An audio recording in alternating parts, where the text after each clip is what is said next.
Mifune of the world, Araki Matamon, Kaguya no Tsuji's duel. The Kaguya no Tsuji duel was held on November 7, 1634, between Kazuma Watanabe, Akihiko Katayama, and Matamon Araki, Toshiro Mifune, who was Kazuma's younger brother's enemy. Matagoro Kawai, Minoru Chiaki, was killed at Kaguya no Tsuji in Ueno, Iga Province, present-day Otemachi, Iga City, Mie Prefecture.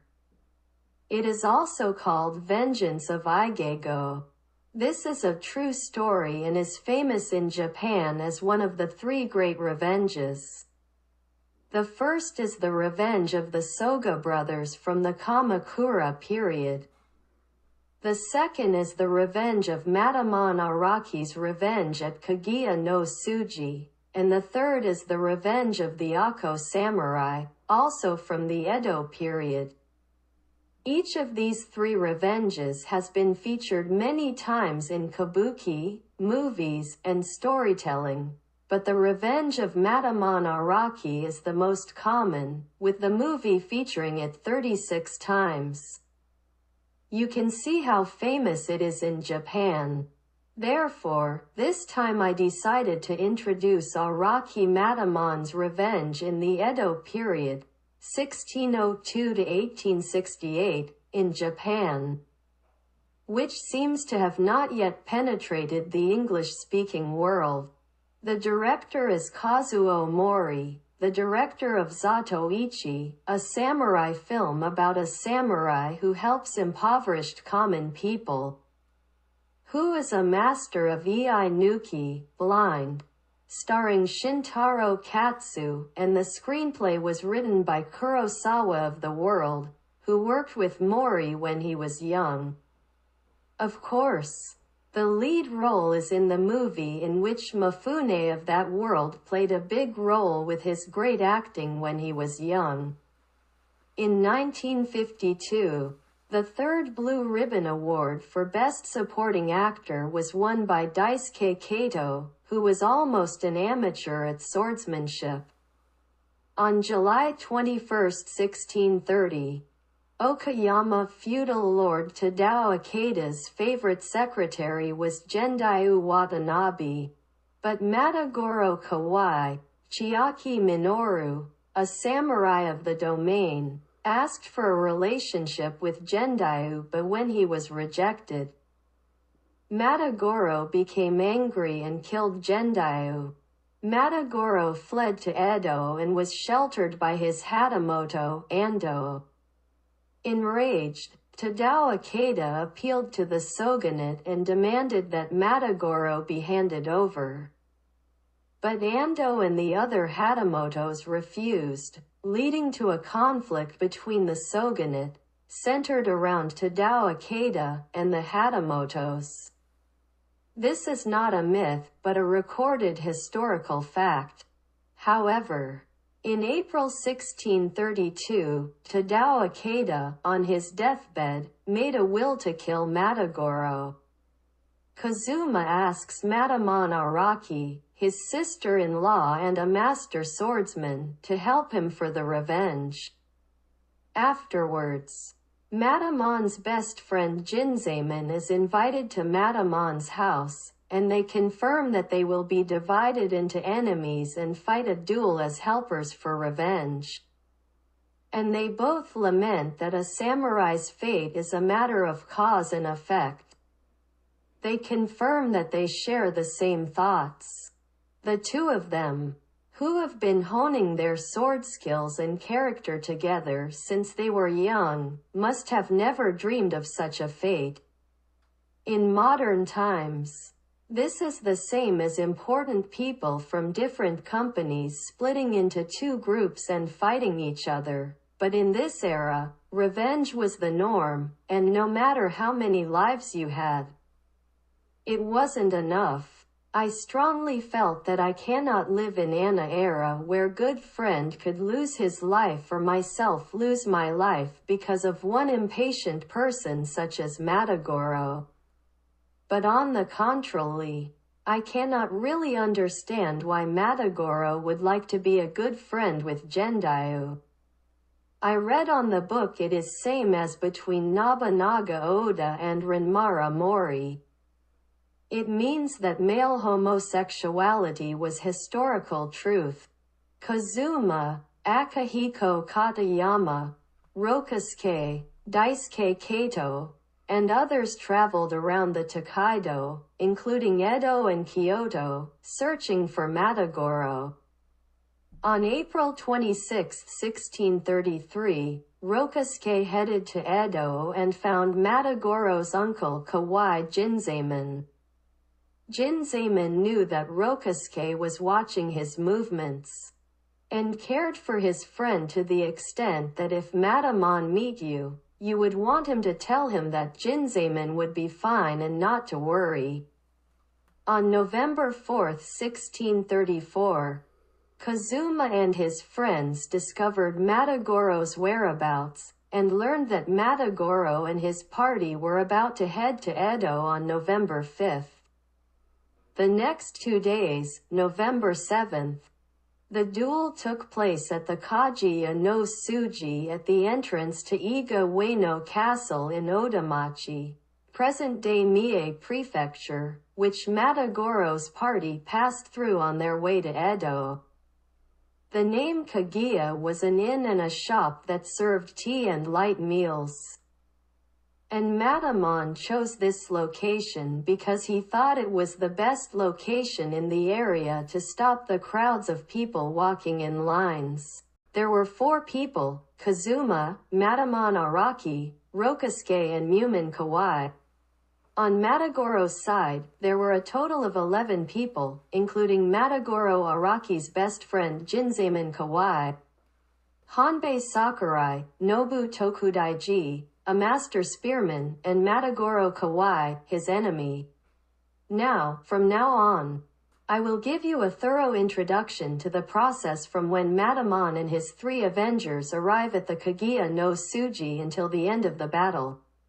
You can feel Mifune's dazzling acting when he was young all over the world.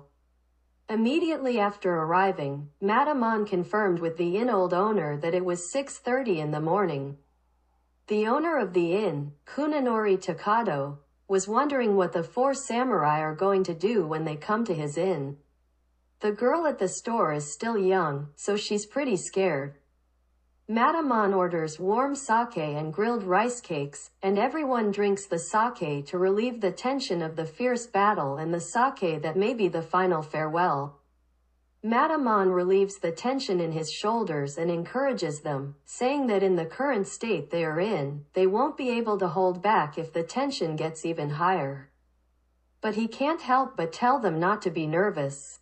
The reason is that none of the 4 of them, including Matamon, had ever cut anyone. Still, Matamon conveys the strategy individually. He confirms with the oldest members, Bumin and Rokusuke, that they should never give the spear to Hanbei, who is a spear expert. Matagoro's opponents are Kazuma, so he tells Kazuma to attack aggressively and boldly, and that he will fight Jinza. Then, after a while, he told Rokusuke, who was wearing his cheeks, that Rokusuke should wait in front of the bridge, and when the group came, Rokusuke should walk slowly and sing a song before returning in. While waiting, Rokusuke looked back on the progress up until now. He especially remembered the tension he felt when he watched over Jinzaemon.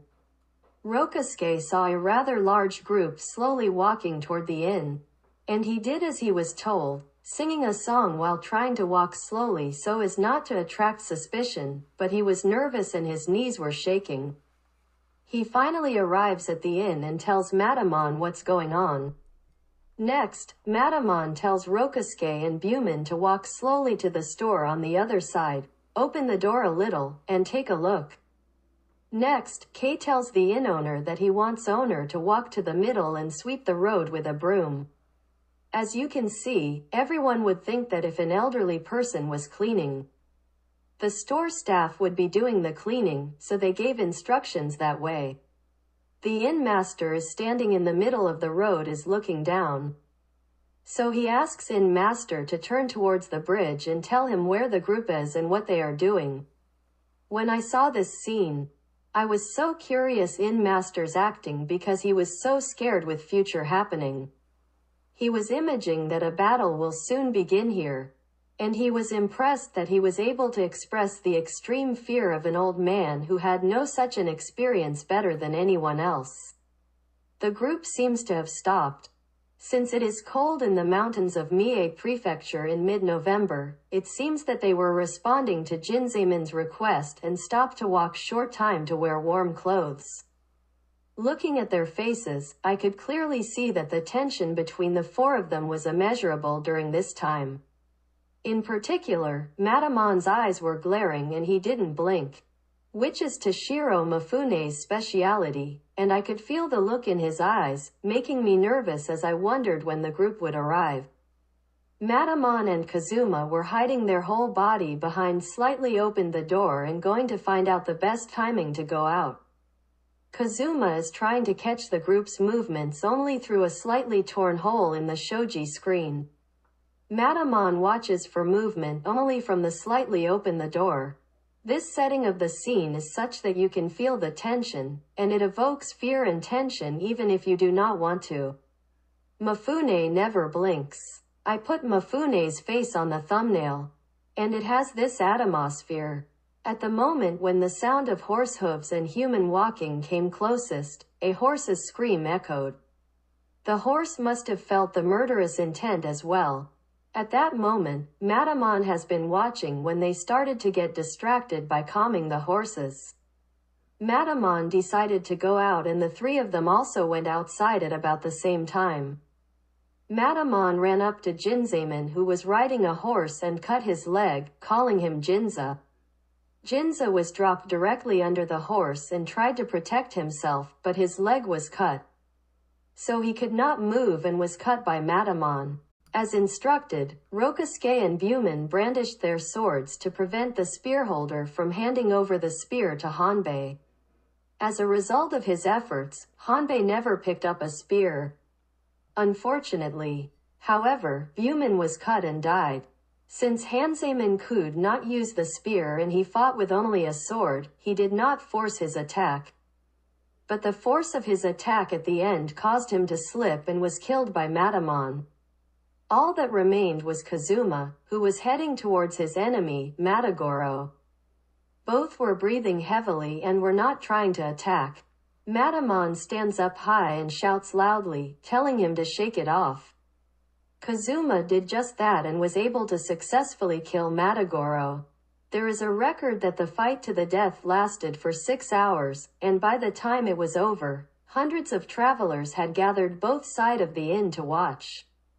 Matamon was asked by a certain samurai what had happened, but all Matamon could do was tell him that they were in the process of taking revenge on the enemy and that he would have to wait a little longer. Although it was not shown in the movie, the details were conveyed to the samurai who were in a large group of onlookers after the revenge, and it appears that this was recognized as an official revenge attack. The revenge attack lasted for about 6 hours starting early in the morning, and the number of dead at that time was 1 on the Kazuma side, Buman Kawai, and 4 on the Matagoro side. Kawai Jinzaiman, Matagoro, Sakurai Hanbei, and a young man. The grave of Buman Kawai, who participated in the revenge as a servant of Matamon, is located at Nenbutsuji Temple in Iga City, Mie Prefecture.